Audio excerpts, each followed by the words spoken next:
ईश्वर के प्रति कृतज्ञ रहने से एक तो हमें जो है ना ये महसूस होगा कि है ना जो है एक व्यवस्थापक है, उस व्यवस्था के अधीन रहना है, उसके अनुसार रहना है।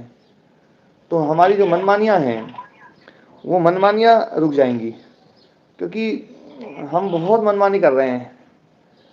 और जब हमें ये समझ में आ जाएगा कि हमारे अलावा कोई और है जो हमें सब कुछ देख रहा है, कर रहा है, हमारा सब कुछ सारा नियंत्रण जो है ना वो सारी उस व्यवस्था उसके हाथ में है, तो हम बिल्कुल मनमानी रोक देंगे।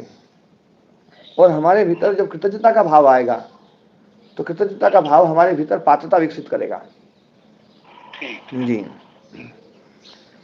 तो दूसरा स्वामी जी, आपने कहा था कि जब तक व्यक्ति के मन में कामना रहती है तब तक दुख रहता है। जी। तो अब जो या तो व्यक्ति सन्यासी हो जाए या रिटायर्ड पर्सन हो जाए, वो तो मन बना सकते हैं। जो नए व्यक्ति काम करने वाले हैं या कुछ उन्नति करना चाहते हैं, वो अगर कामना नहीं रखेंगे तो कामयाब कैसे होंगे?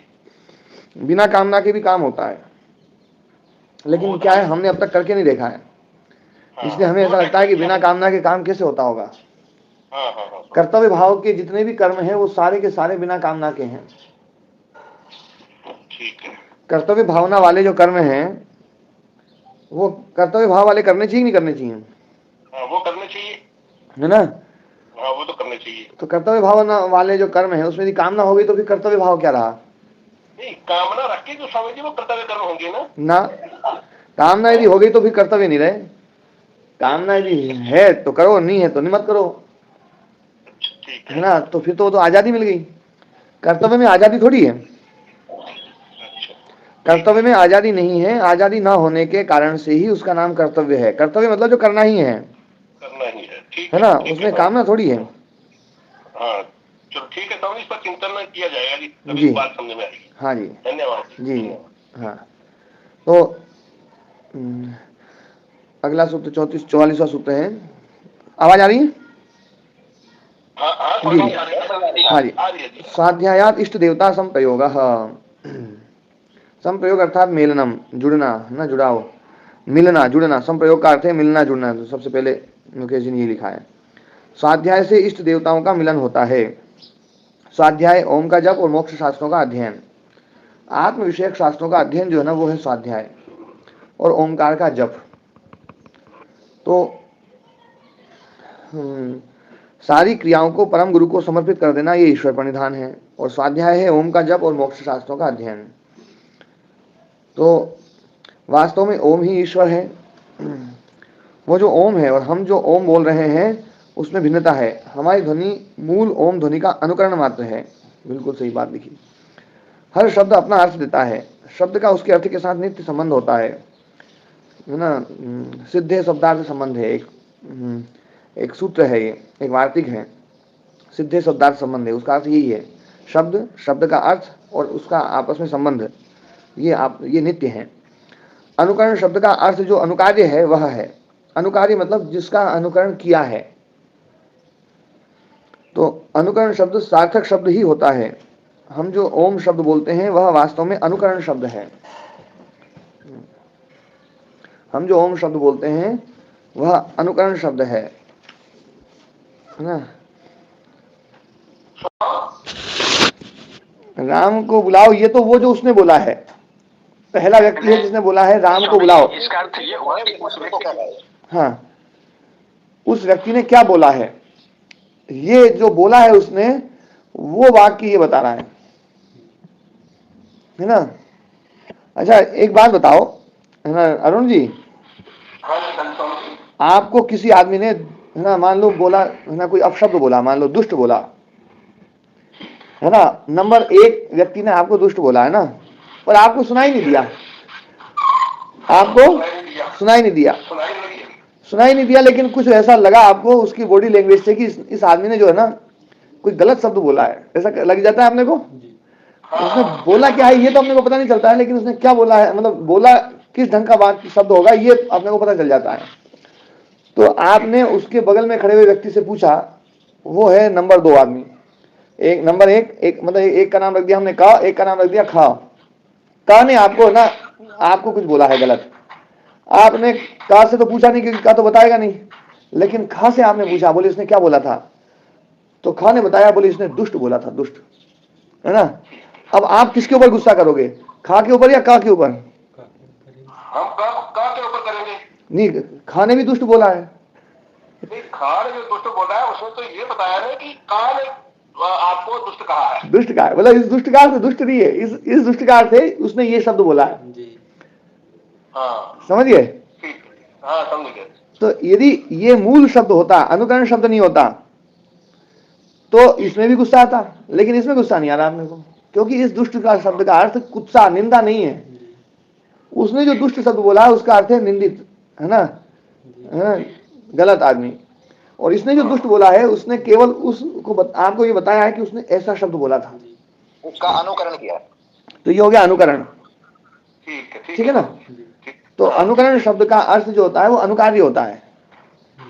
जो का ने जो बोला है दुष्ट, उसका अनुकरण किया है खा ने, तो उस खा का जो अनुकरण शब्द है उसका अर्थ है वो अनुकार्य जो का के द्वारा बोला गया है, का के द्वारा जो बोला गया है वो अनुकार्य है।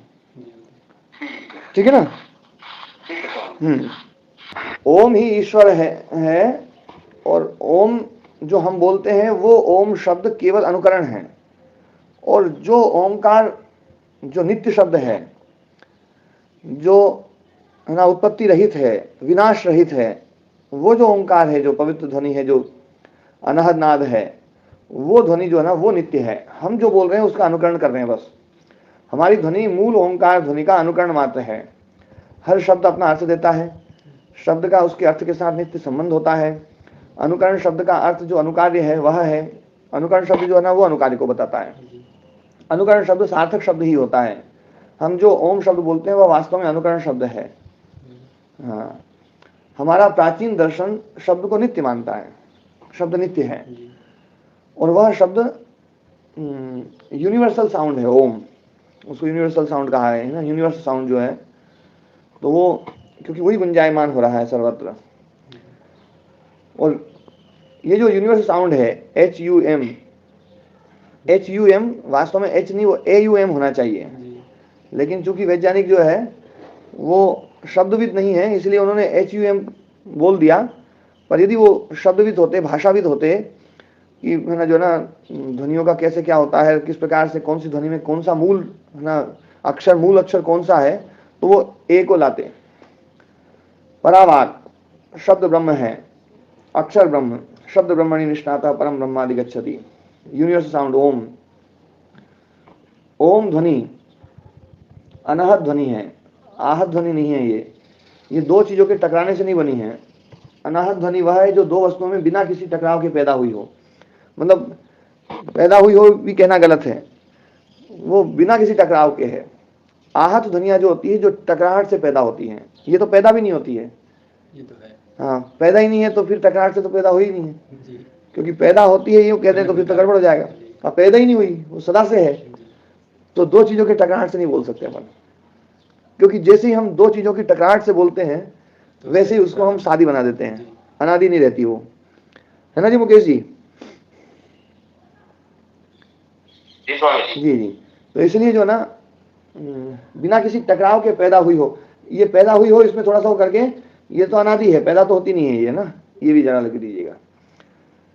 तो ये दो चीजों के टकराने से नहीं बनी है, ये ब्रह्मांड में सदा से है। अनहद नाद कभी पैदा नहीं होता है। अनहद नाद में तीनों निरंतर एक साथ आ उ मा, यहाँ आ उ मा, आ और उ और मा ये होने चाहिए, उ उम और मा नहीं, आ उ और मा, ये तीनों ध्वनि जो ना लगातार सुनाई देगी, है ना। अब देखो कई बार जो है यूं लगता है कि आ उ मा तीनों कैसे सुनाई देगी। तो देखो मैं एक उदाहरण देता हूं, आप लोग जो है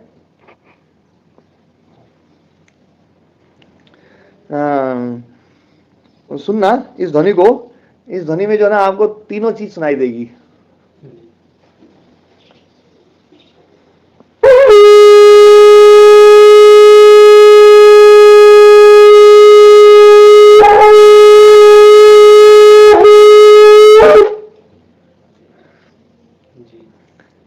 ये जो ध्वनि है, शंख की ध्वनि को बड़ा पवित्र मानते हैं। ये जो शंख की ध्वनि है ना, ये कुछ कुछ उससे मिलती है। ओम जी, सतीश जी, हाँ स्वामी जी। जी हाँ जी, बहुत बढ़िया जी, बहुत सुन रहे हैं जी। है ना, शंख की ध्वनि जो है, महाराज जी। हाँ ओम प्रणाम जी जी। हाँ, कई दिन से हम पूछ रहे थे जी, है ना, दयाराम जी बोले जी अभी नहीं जुड़े, है ना, जो है तो महाराज जी गुरुकुल में थोड़ा व्यस्त था मैं। अच्छा अच्छा एक आध दिन थोड़ा समय जी लग पाएगा, जी समझ जी, जाऊंगा। कोई बात नहीं, कोई बात नहीं। अब हम तो देखो यूँ पूछ लेते हैं, बाकी ऐसा यूँ जबरदस्ती वाला मामला नहीं, कोई काम हो तो आप काम कर सकते हैं, है ना। और बाकी देखो, है ना, जो है आप प्रबुद्ध हैं तो इसलिए जो है ना, जैसे गुरु को जो है ना प्रबुद्ध शिष्य मिल जाए तो वो उसके बिना उसका मन नहीं लगता है। भगवान ये तो आपकी कृपा है। यहाँ थोड़ा सा गुरुकुल में लावणी होने का कुछ काम चल रहा था, जी जी जी उसमें थोड़ी बहुत मैं कुछ लावणी तो नहीं काट रहा था, बाकी कुछ सेवा कर देता था, जी उसी जी चक्कर में जी नहीं आ पाया। जी जी। जी बाबा। तो अकार उकार मकार ये तीनों जो है ना उस ध्वनि में एक साथ ही हैं, अलग अलग नहीं है। तो ये बात जो है यहाँ पर कही है, आ उ और माँ, है ना, यहाँ क्रमिकता नहीं है, ये यूनिवर्सल साउंड है। जप के प्रकार हैं वाचिक जप, उपांशु जप, मानसिक जप और अजपा जप। अजपा जप जो बिना प्रयत्न के अंदर ही अंदर ओम का जप सहज रूप से जो चले। संस्कृत शब्द अनाहत से बना है अनहद शब्द, अनाहत और अनहद एक ही बात हो गई। आहत का स्वामी तात्पर्य, जी जो आपने, हाँ जो आपने शंख से ध्वनि अब निकाली है, ये तो उत्पन्न उत्पन्न होने वाली ध्वनि हुई ना। हाँ ये उत्पन्न होने वाली है, ये ध्वनि तो पैदा होने वाली है, तो आहत ध्वनि है।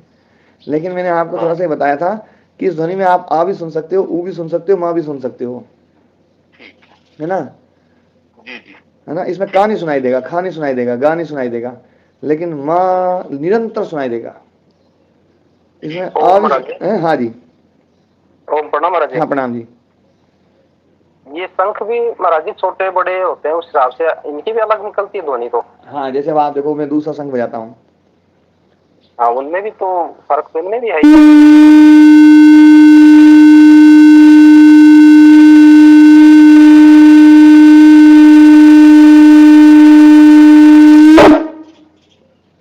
हाँ इसकी बिल्कुल अलग है। इसकी अलग है, ये इसकी अलग है जी, है ना। लेकिन भले कितनी अलग हो, लेकिन आप लोगों को यूँ पता चल गया कि ये तो शंख बजा है। इसमें ये तो पता लग गया जी। हाँ, चाहे आप कितने ही शंख बजाओ, सुनकर आदमी बता देगा तो शंख बजा है। तो समानता तो बहुत है ना। तो अपने प्राचीन भारतीय परंपरा में शंख या फिर बड़े घंटे ये उसी ओम की हाँ, अंकुरण के लिए। एक वो बड़ा कटोरा यहाँ होगा, देखना एक बार। स्वामी जी एक बात और बताना कि जो शंख बजाया जाता है ये किन किन स्थितियों में बजाया जाता है जी? जैसे हम यज्ञ करने लगे हैं तो यज्ञ से पहले शंख बजा सकते हैं? हाँ यज्ञ से पहले बजा सकते हैं जी, आप तो कभी बजा सकते हैं शंख। मतलब वैसे किन स्थितियों में परिस्थितियों में शंख जो है बुलाया जाता है, मतलब इसकी ध्वनि निकाली जाती है? शंख जो है ना, ये तो एक अच्छी पवित्र ध्वनि मानी जाती है। देखो हमारे यहाँ पर मैंने कहा था पहले भी कि ध्वनि को एनर्जी का मूल माना है। एनर्जी का मूल जो है ना वो ध्वनि है। जैसे आज का विज्ञान जो है ना लाइट को मानता है एनर्जी का मूल, हमने लाइट को नहीं माना है, हमने एनर्जी को माना है। और आप वो ध्वनि को माना है।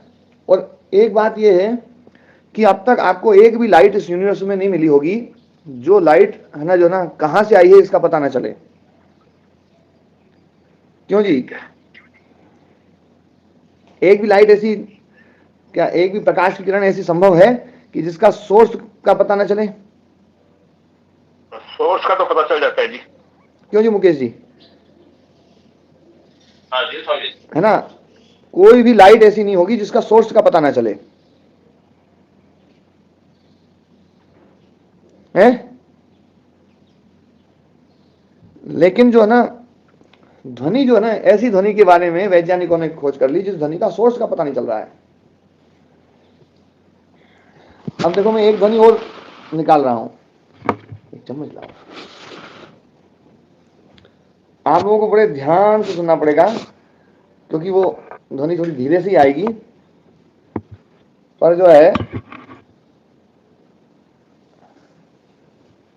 बहुत ना बढ़िया तरीके से ध्वनि आएगी। उसकी थोड़ी सी तैयारी में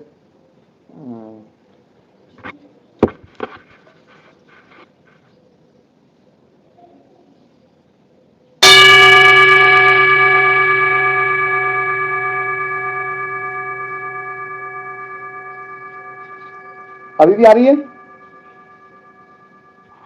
हाँ, थोड़ी बड़ी देर तक वो बजती रही है ध्वनि। पर इसमें ध्वनि अभी भी आ रही है? अब बंद हुई। बहुत देर तक बजती है। देखो फिर से मैं बजा रहा हूं।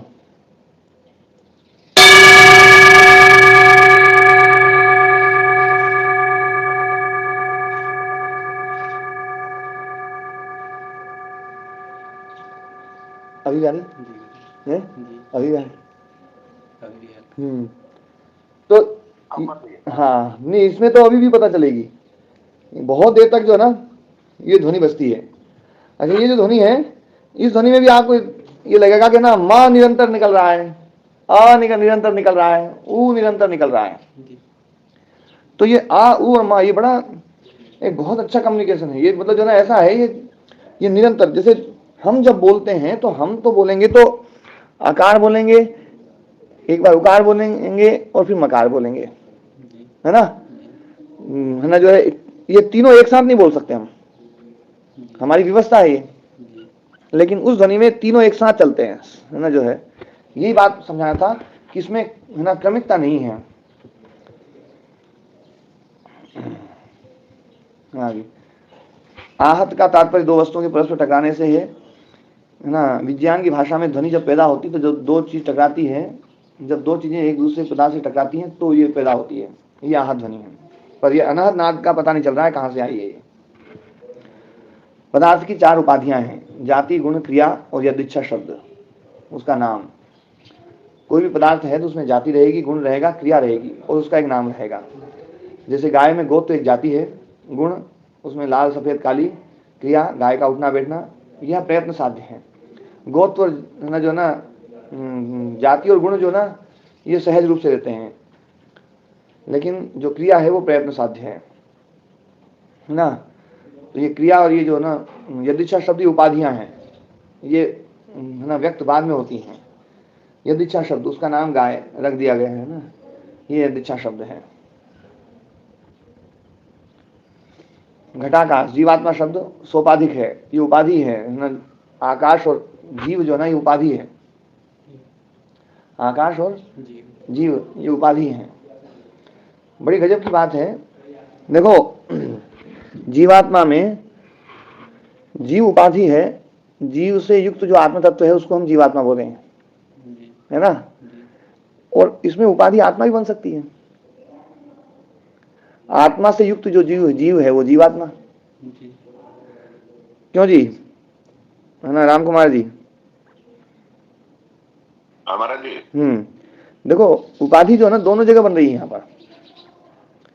घटाकाश में दोनों नहीं बन सकती है। घट से आकाश व्याप्त है, आकाश से घट ऐसा नहीं कि भाई आकाश के द्वारा घट को आप विशेषित करें।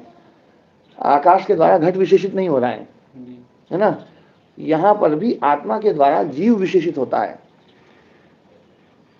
देखा जाए तो है ना वस्तुतः तो यही है, पर इसको लोग समझते उल्टा है कि जीव के द्वारा आत्मा विशेषित हो रहा है, कि जीव से युक्त जो आत्म तत्व है उतना भाग जो है ना आत्मा का वो जीवात्मा है। पर वस्तुतः जो है ना दयाराम जी,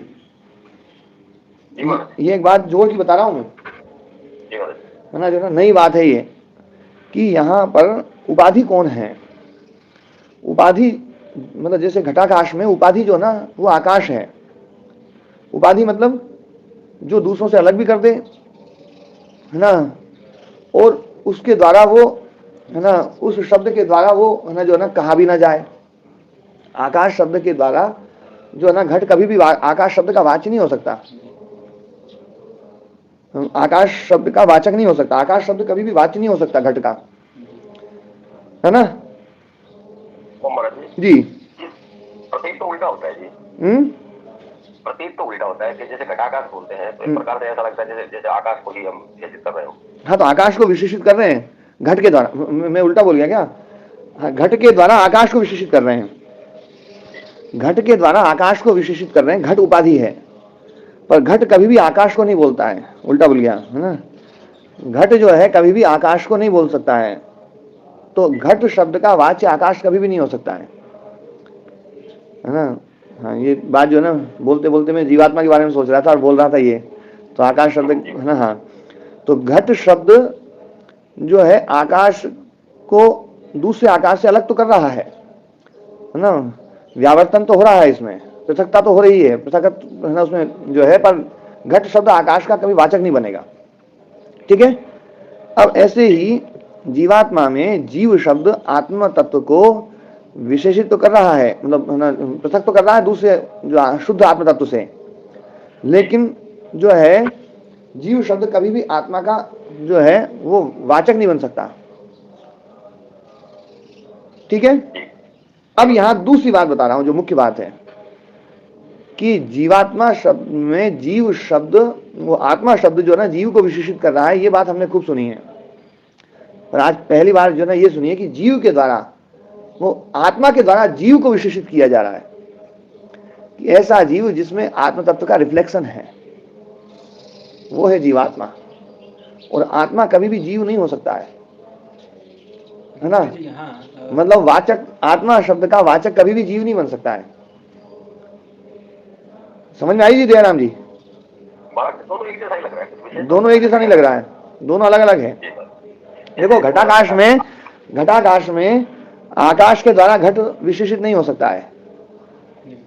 आकाश के द्वारा घट विशेषित, वहां तो कहेंगे घटाकाश, ऐसा क्या बोलते महाराज जी? जीव आत्मा नहीं, आकाश के द्वारा घट को दूसरे घरों से अलग किया जा रहा है क्या? नहीं है? नहीं किया जा सकता है। पर ना घट के द्वारा दूसरे आकाश को इस आकाश से अलग तो किया जा रहा है।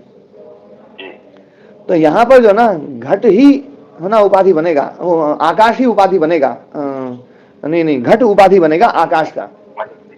ठीक है। क्योंकि सर्वव्यापक आकाश भी एक अपेक्षा से सर्वव्यापक है और यह आत्मा भी सर्वव्यापक है, तो घट के द्वारा आकाश विशेषित बन सकता है। अब यहाँ पर ये देखो, यहाँ पर जीव के द्वारा आत्मा को विशेषित किया है, शुद्ध आत्म तत्व से इसको पृथक किया गया है। ठीक है ना। पर यहाँ पर आत्मा के द्वारा जीव भी विशेषित किया जा रहा है, आत्मा शब्द के द्वारा जीव को विशेषित किया जा रहा है। एक जो अव्यक्त में चला गया चित्त है, जो जिसमें आत्मा का रिफ्लेक्शन समाप्त हो चुका है, अविद्या समाप्त हो गई है, तो आत्मा का रिफ्लेक्शन समाप्त हो गया है, वो उस आत्मा को हम उस जीव को हम जीवात्मा नहीं कह सकते है? एकदम से नई बात बताई आपने। हाँ, उस जीव को हम जीवात्मा नहीं कह सकते। जिस जीवात्मा का आपकी तो ये ऐसा लगता है कि मुक्ति तक है, मुक्ति के बाद तो जीवात्मा नाम की कोई वस्तु बनती है। हाँ, बनती नहीं, क्यों नहीं बनती है? जीव तो था, चित्त तो था, चित्त तो जो ना चित्त उसमें अव्यक्त में चला गया, पर उस चित्त को हम जीवात्मा नहीं कह सकते हैं। वो क्यों नहीं कह सकते हैं? वो क्यों नहीं कह सकते हम? ऐसा नहीं सोच सकते कि जीव आत्मा जो शब्द हम प्रयोग करते हैं वो वास्तव में आत्मा और चित्त का के कॉम्बिनेशन में तीसरी चीज हमको प्रतीत हो रही है। हाँ, मतलब वास्तव में अब एक बात बताओ, इसमें जीवात्मा का जो कम्युनिकेशन है, इसमें हमें जो है ना जो दिखाई दे रहा है, जीव दिखाई दे रहा है, आत्मा दिखाई दे रही है, तीसरी चीज दिखाई दे रही है ज्ञान में तो तीसरी दिखाई देती है ना, के बाद क्या होता है? तीसरी दिखाई देती है। शीशा और बिंब, एक बिंब है और एक शीशा है। अब हमें शीशे में प्रतिबिंब दिखाई दिया, तो अब ये तीसरी चीज दिखाई दी है, या शीशा ही दिखाई दिया है, या केवल प्रतिबिंब दिखाई दिया है, या बिंब दिखाई दिया है? प्रतीति तो महाराज जी तीसरी वस्तु की होती है ना, यथार्थता देखा जाए तो वास्तव में शीशा ही दिखाई दे रहा है। जी, वो तो शीशा ही है। शीशा ही है, शीशे में कुछ क्वालिटी बढ़ गई बस। नहीं, जब हम शीशे में मान लीजिए अपना चेहरा देखते हैं तो हमें ये ज्ञान तो होता है कि मेरा चेहरा अलग है और शीशा अलग है, और इसमें जो हम जब है ना, जब हम अपने चेहरे को शीशे में देखते हैं तब भी हम यही कहते हैं हम शीशा देख रहे हैं। ठीक है, सामान्य भाषा में जैसा बोल देते हैं, है ना? ऐसा बोल तो होता है कि मैं शीशे में देख रहा हूँ। नहीं, वास्तव में जो ना हम तीसरी चीज जो देख रहे हैं ना, हम उसको तीसरा इस रूप में मान रहे हैं कि शीशा बिना बिंब के अलग ढंग से दिखाई दे रहा है, और बिंब जब हो जाता है, प्रतिबिंब हो गया, तो अलग ढंग से दिखाई दे रहा है। पर ये सब कुछ वो चित्त का ही है। अच्छा देखो, शीशा जो ना पीछे अविद्या नहीं है, पीछे अविद्या का पेंट नहीं है, तो शीशा अलग ढंग का दिखाई दिया। पीछे अविद्या का पेंट है तो शीशा अलग ढंग का दिखाई दिया। पर वो जो अविद्या है वो उस शीशे से अलग है क्या? नहीं, वो शीशा ही है। तो नहीं, ऐसा लगता है कि शीशे का जो ये देखो, ये बात, हाँ ये बात जो ना फिर से समझना है, ये जो अविद्या है ना, ये चित्त का ही धर्म है। है या नहीं है? चित्त का धर्म कहें गुरु जी, अविद्या को चित्त का धर्म कहें या चित्त का उत्पत्ति का जो कारण कहें? उत्पत्ति का कारण नहीं कह सकते, सदा से है ये। ठीक है, वो मान लेते हैं कि उत्पत्ति हुई नहीं। हाँ ओम जी, चित्त की अविद्या ये कह सकते हैं, हैं? चित्त की अविद्या ये कह सकते हैं। हाँ अविद्या, वो तो जहाँ आदर्शन की बात कही गई है तो वहाँ चित्त की अविद्या ऐसा भी कहा गया है हाँ ठीक है महाराज जी। है ना? पर अविद्या जो है ना, ये चित्त का ही, चित्त में रहने वाला धर्म है। तो चित्त भी अनादि है गुरु जी, अविद्या भी अनादि अविद्या भी अनादि और चित्त भी अनादि। जी। और उस, हाँ जी, अविद्या चित्त का धर्म है तो धर्म को धर्मी से अलग कैसे कर देंगे? हाँ तो धर्म को धर्मी से अलग, जैसे ही धर्म को खत्म करते हैं तो धर्म ही खत्म हो जाता है, जी, इसीलिए तो है, इसलिए बचेगा नहीं वो। दोनों बैलेंस हो जाएंगे। दोनों ही खत्म हो जाते हैं। हाँ एक बात और भी है, इस चित्त की एक क्वालिटी है कि ये सदा से अविद्या के साथ में है, पर इसकी अविद्या को खत्म किया जा सकता है, ये इसकी क्वालिटी है, ये इसकी क्वालिटी है। इसके भीतर जो है ना एक विद्या का संस्कार जो है ना, वो संस्कार रूप में है, उसको जागृत किया जा सकता है। उस ज्ञान को जागृत कर लिया तो अविद्या खत्म हो जाएगी, पर अविद्या सदा से है इस चित्त के साथ में। और अविद्या खत्म है, फिर चित्त भी अविद्या। ऐसा कभी भी नहीं हो सकता है कि अविद्या पहले हुई हो फिर चित्त हुआ हो, ऐसा कभी आप सोच सकते हैं, ऐसी कल्पना कर सकते हैं? हो ही नहीं सकता ऐसे। ऐसे नहीं हो सकता है। और ऐसे हो सकता है कि पहले चित्त होगा बाद में अविद्या आई हो? फिर चित्त क्यों आएगा? ना ना ना, ऐसा भी नहीं है। मतलब आप लोग कल्पना करके देखो, मतलब मूर्ति, जैसे मूर्तिकार एक ना उसकी कल्पना करता है, पत्थर में मूर्ति की कल्पना करता है, ऐसे ही आप लोग कल्पना करो कि है ना चित्त है ना नहीं रहा हो, अविद्या पहले आई हो फिर चित्त आ गया हो, क्या ऐसा हो सकता है? क्यों जी राम कुमार जी? एक दूसरे से ही पूरक होगा महाराज जी। नहीं होगा ना, ये कल्पना बैठेगी नहीं, ये मूर्ति गढ़े है ना, गढ़ी नहीं जा सकती। और दूसरी कर ले अपन कि चित्त पहले बना ले अविद्या बाद में बना ले, तो फिर चित्त बिना अविद्या का बनेगा। ये भी नहीं होगा महाराज जी, तो अविद्या ही चित्त है मानना ही पड़ेगा, गुण गुण से अलग होता ही नहीं। हाँ तो अविद्या और चित्त जो है ना दोनों सदा से है, ऐसा मानना पड़ेगा। अब इसमें एक ये मान सकते हैं हम कि इस अविद्या को नष्ट किया जा सकता है, इसको दग्धबीज किया जा सकता है, और वो हाँ जी ओम। महाराज जी, जब चित्त का धर्म, हम अविद्या को चित्त का धर्म मान लेते हैं तो फिर दुविद्या को भी हमको चित्त का धर्म मानना पड़ेगा। हाँ तो ये भी चित्त का ही धर्म है। विद्या भी, समाधि, संप्रज्ञात समाधि जो है ना वो किसका धर्म है? वो चित्त का ही महाराज जी। और विवेक ख्याति वो भी चित्त का। ये भी हमारे चित्त का ही धर्म है। हाँ। बात आप ठीक करें, लेकिन महाराज जी समस्या ये आ जाएगी, यदि विद्या को भी चित्त का धर्म मानेंगे तो फिर चित्त की समाप्ति तो ऐसा तो नहीं होता कि विद्या हो आते ही चित्त की समाप्ति हो जाती है ना, विद्या आते ही चित्त की समाप्ति नहीं होती है। जैसे जैसे विद्या आती है वैसे वैसे अविद्या जो ना क्षीण होनी शुरू हो जाती है। जैसे मैं आपसे एक प्रश्न पूछ रहा हूं, यौवन धर्म चित्त का है? नहीं, यौवन धर्म शरीर का है ना? हरा रंग आम का है, कच्चे आम का जी, है ना, पर जैसे ही वो पकता है तो हरा रंग चला जाता है, पीला रंग आ जाता है, जी। और पीला रंग आ गया, पीला रंग आ गया तो आम डाल से गिर पड़ेगा। महाराज इसमें तो ऐसा स्वीकार कर लेंगे, ऐसा स्वीकार करते हैं कि पीला धर्म भी और हरा धर्म भी दोनों धर्म आम के ही हैं। आम के ही हैं, दोनों धर्म है। पीला धर्म जो है ना वो हरे धर्म का विरोधी है ना? जब पीला धर्म आएगा तो उसका हरा धर्म जो है ना वो समाप्त हो जाएगा। तो पीला धर्म पुरुष से ही उसमें संस्कार रूप में था। तो पीला धर्म का संस्कार तो हमेशा हमारे चित्त में है। जो विवेक ख्याति जो है, विवेक ख्याति हमारे चित्त की, ये जो अदृष्ट शक्तियां जो बताई ना, जो अदृष्ट धर्म बताए हैं, कुछ धर्म तो दृष्ट धर्म है और कुछ धर्म अदृष्ट धर्म है। उस अदृष्ट धर्म में जो सबसे पहला धर्म बताया वो निरोध धर्म है ना? तो जो निरोध धर्म, जो अदृष्ट धर्म है चित्त का, वो सबसे प्रारंभिक धर्म बताया। देखो, तो इसका मतलब है कि वो धर्म तो है, वो आ सकता है, वो आ जाएगा तो वो जिन जिन का विरोधी है उन धर्मों को खत्म कर देगा। जैसे पीले धर्म ने हरे धर्म को खत्म कर दिया। क्यों जी राम कुमार जी? हमारा जी सुन रहा हूँ, है ना? हाँ, ये बात बैठ रही कि नहीं बैठ रही है कि आम का जो धर्म है, कच्चा आम जब होता है शुरू से ही हरा होता है, बिल्कुल एकदम है। हमारा जी और हरा धर्म होता है, और हरा धर्म वो उसका है ना, उसका गुण है वो, है ना? खट्टा धर्म भी उसका गुण है और सब कुछ है। लेकिन जैसे ही है ना जब मीठा धर्म पैदा होता है, तो मीठा धर्म पैदा हुआ तो मीठा धर्म जो ना खट्टे धर्म का विरोधी है, तो उसको खत्म कर देता है ना? इसी प्रकार से पीला धर्म हरे धर्म का विरोधी है। वो जैसे ही पैदा हुआ तो वो जो है ना हरा धर्म खत्म हो गया। तो ऐसे ही हमारे चित्त में अविद्या सदा से है, पर अविद्या जो ना वो है ना जो है उस अविद्या जागृत रूप में है, अविद्या बिल्कुल एकदम अपने प्रचंड रूप में है। और विवेक ख्याति जो है वो भी पैदा नहीं हुई है, संस्कार रूप में भी उसमें जो ना निरोध धर्म उसके बीच में हमेशा से है। निरोध धर्म है तो इसका मतलब निरोध से पहले वाली जो अवस्था है विवेक ख्याति, वो भी उसके अंदर अदृष्ट धर्म है उसका, वो पैदा की जा सकती है ना। तो इसलिए जो है जब वो पैदा होगी विवेक ख्याति, तो विवेक ख्याति जब पैदा होगी तो वो उस अविद्या को जो सदा से है उसके साथ में, उस अविद्या को बाधित कर देगी, उसको रोक देगी। और विवेक ख्याति उसको रोक करके और फिर निरोध धर्म के द्वारा वो विवेक ख्याति भी रोक दी जाएगी। जी गुरु जी, ऐसा भी हो सकता है कि अविद्या के द्वारा पुनः फिर विद्या को ना, ये नहीं होगा, है ना, ये इसलिए नहीं होगा। एक प्रश्न पूछा इन्होंने कि जैसे विद्या ने अविद्या को जो ना है ना हटा दिया, तो क्या अविद्या विद्या को हटा सकती है? तो है ना जो है विद्या जो है, जो विवेक ख्याति जो अखंडित हो गई है, निर्विप्लवा जो कहा गया ना, विप्लव रहित, है ना, विप्लव रहित, स्खलन रहित, जब विवेक ख्याति उत्पन्न हो गई है तो वो विवेक ख्याति इतनी पावरफुल है, इतनी पावरफुल है कि उसके सामने अविद्या टिक ही नहीं सकती है। अविद्या उसका एक अंश भी खत्म नहीं कर सकती है,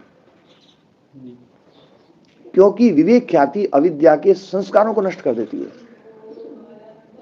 उसको जड़ से खोदती है। अविद्या के जो संस्कार हैं, मतलब उसकी जो जड़ है जिससे अविद्या पैदा होती है ना, संस्कार से तो ना सबका हम अपना है ना संस्कार है मूल, पूरे पांचों क्लेश और पांचों क्लेशों के संस्कार। तो वो जो संस्कार है उन संस्कारों को खो देती विवेक ख्याति, इसलिए इनमें अप्रसव धर्म उत्पन्न हो जाता है, फिर से पैदा नहीं हो सकती। जैसे आम पीला हो गया फिर हरा नहीं होगा।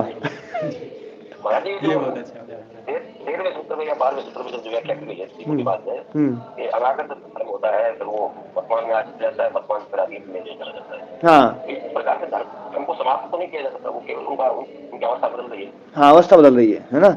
लेकिन अविद्या जो है ना, ये पंच क्लेश जो है ना, इनको इसलिए कहा गया है, इनको दग्ध बीज कर दिया जाता है कि दग्ध बीज करने से इनमें प्रसव धर्म समाप्त हो जाता है, इनका प्रसव धर्म समाप्त हो जाता है और चित्त के साथ में ये सब समाप्त हो जाते हैं। एक तो हमारा ये सिद्धांत है कि वो धर्मी से धर्म को समाप्त नहीं किया जा सकता, धर्म को रहता ही, चाहे वो अतीत अवस्था में हो चाहे वो अनागत अवस्था में हो। इस प्रकार से शायद इसीलिए कहा गया है कि खत्म नहीं होता। इस सिद्धांत से तो ऐसा लगता है कि वो जो अनागत में है वो फिर से वर्तमान में आ सकता है, तो अविद्या भी फिर से आने की संभावना रहती है ना। मैं आपसे एक प्रश्न पूछ रहा हूँ, आम पीला हो गया फिर हरा होगा क्या? नहीं, वही आम तो नहीं होता। क्या गजब उदाहरण है, देखो ना। और देखो बचपन से हरा होता है वो भी कह रहे हैं कि कर्म जो है ये अनागत से वर्तमान और वर्तमान से अतीत से दोबारा वो अनागत में नहीं आता, ऐसा तो कहा गया। हाँ, ऐसा हो सकता है ना, ये बात बिल्कुल जो ना।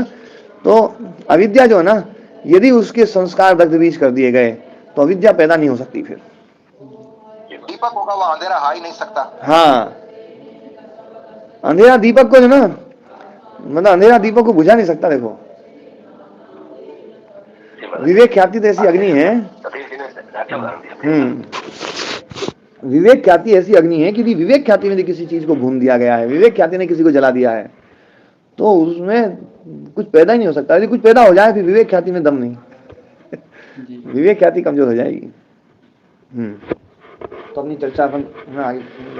तो ये जीवात्मा शब्द में आज मैंने एक बात जो है ना, दूसरी बात बताई है कि जीवात्मा में वास्तव में आत्मा के द्वारा जीव को विशेषित किया जा रहा है,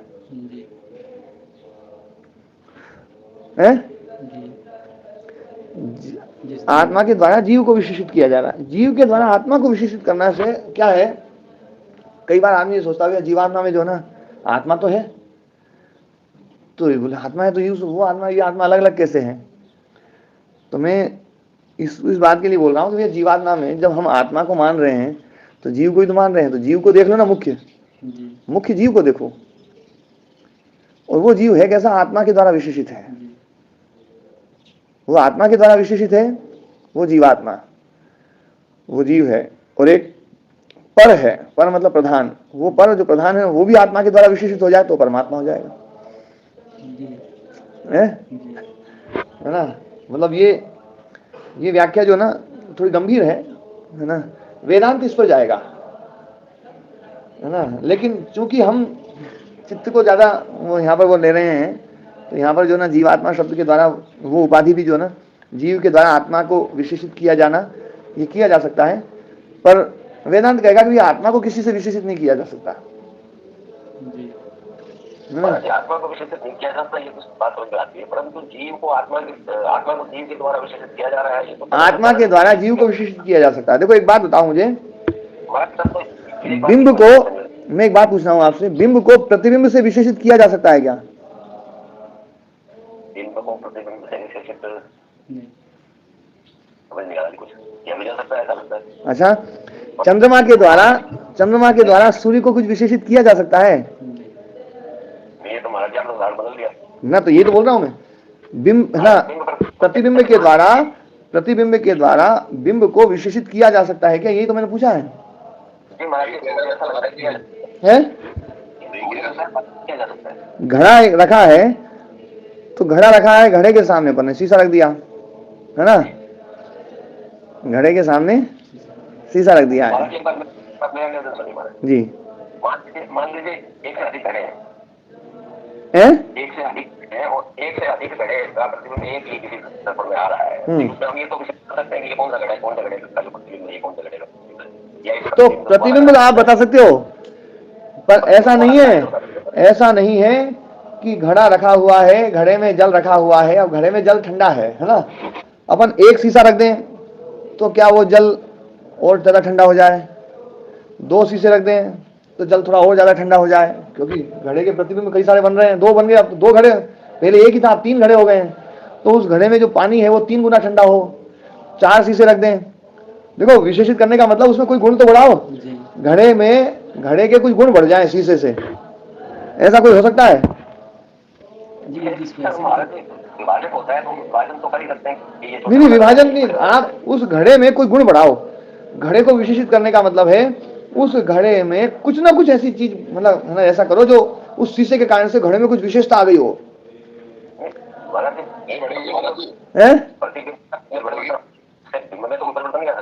यही तो मैं बोल रहा हूँ कि प्रतिबिंब के कारण से बिंब में कोई परिवर्तन नहीं आ सकता है। लाइट जल रही है और लाइट के प्रतिबिंब कितनी जगह पड़ रहे हैं, इस लाइट को कोई असर नहीं उससे ना। सूर्य का प्रतिबिंब कहाँ कहाँ पड़ रहा है, सूर्य को कोई मतलब नहीं है। ये प्रतिबिंब ना भी हो तो भी सूर्य को कोई मतलब नहीं, सूर्य का तो प्रकाश जैसा वैसे चलेगा। और एक चंद्रमा आ जाए तो भी सूर्य के ऊपर असर नहीं, 10 आ जाए तो भी असर नहीं, 20,000, 100,000, 1000 आ जाए तो भी उसको कोई असर नहीं, उसका अपना काम वैसा वैसे ही है।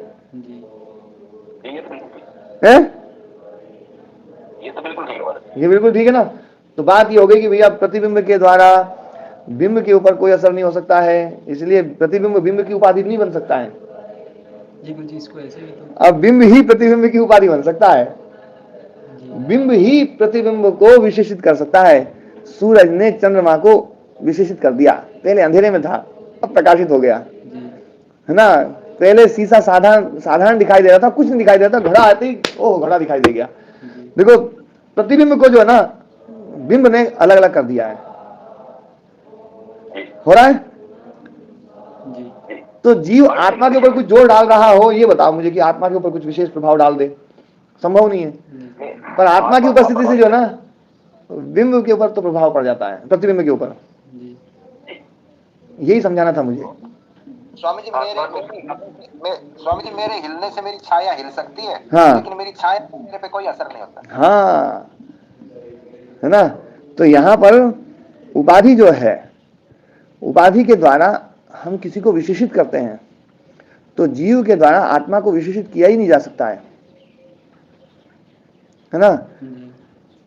लेकिन आत्मा के द्वारा जीव को विशेषित किया जा सकता है, वो जीवात्मा हो गया। ये मैंने बात जो ना थोड़ी सी अगले उसकी कर दी है, पर मैं आज बीज डाल रहा हूं, कभी इसका फल निकलेगा, है ना। जो ना आप लोग विचार करोगे तो बात समझ तो आएगी है कि हाँ यार बात तो बहुत पते की कही है। आज मैंने बिल्कुल उल्टी बात बोली है, पहले अब तक मैं समझाता रहा हूँ वो बिल्कुल अलग ढंग से समझाया मैंने। ये सीधी बात है स्वामी जी, है ये सीधी बात सीधी बात है ना। पर इसे विचार करोगे तो बहुत समझ में आएगा कि वास्तव में जो है ना, जीव विशेषित हो जाता है, चित्त विशेषित हो जाता है उस आत्म तत्व के द्वारा, और वो ऐसा विशेषित हो जाता है कि वो अपने आप को चेतन मानने लगता है, और चेतन मानने लग जाता है तो हम जो विशेषित जो हो रहा है ना, वो हम समझ लें कि भैया इसमें जो विशेषण हो रहा है, तो ये विशेषित जो ना, ये आत्मा की उपस्थिति से है, इसका ये धर्म नहीं है। यही तत्व ज्ञान है, यही विवेक ख्याति है। पृथक पृथक बोध हो जाए, जो भी कुछ बोध होगा वो चित्त में ही होगा, पर चित्त में ये पता चल जाए कि चित्त का ये धर्म नहीं है, ये धर्म तो है ना प्रतिबिंब के कारण, बिंब के कारण से आया हुआ है, प्रतिबिंबित हो रहा है बस। तो चित्त में आत्मा के धर्म का जो प्रतिबिंब पड़ रहा है, उस प्रतिबिंब का हमें बोध हो जाए, और ये पता चल जाए कि ये आत्मा का धर्म, ये चित्त का धर्म नहीं है। बस इतना ही जो है ना, चलो आगे अपन है ना उसमें। वैसे तो आत्मा का विषय जैसे ही आता है तो उन्हें जो है ना घंटा कैसे चला जाता पता नहीं चलता है। हाँ, घटाकाश जीवात्मा शब्द सोपाधिक है, ये उपाधि है। उपाधेय उपाधि का वाच्य नहीं बन सकता, उपाधेय जो है उपाधि का वाच्य नहीं बन सकता। आकाश घट जो है, आकाश का कभी भी जो है घट शब्द कभी भी आकाश का वाचक नहीं बन सकता।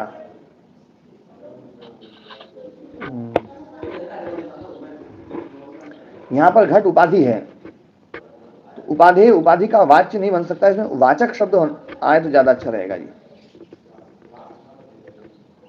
उपाधेय कौन है? आकाश, और उपाधि है घट। तो आकाश शब्द घट का कभी भी वाचक नहीं बन सकता। घट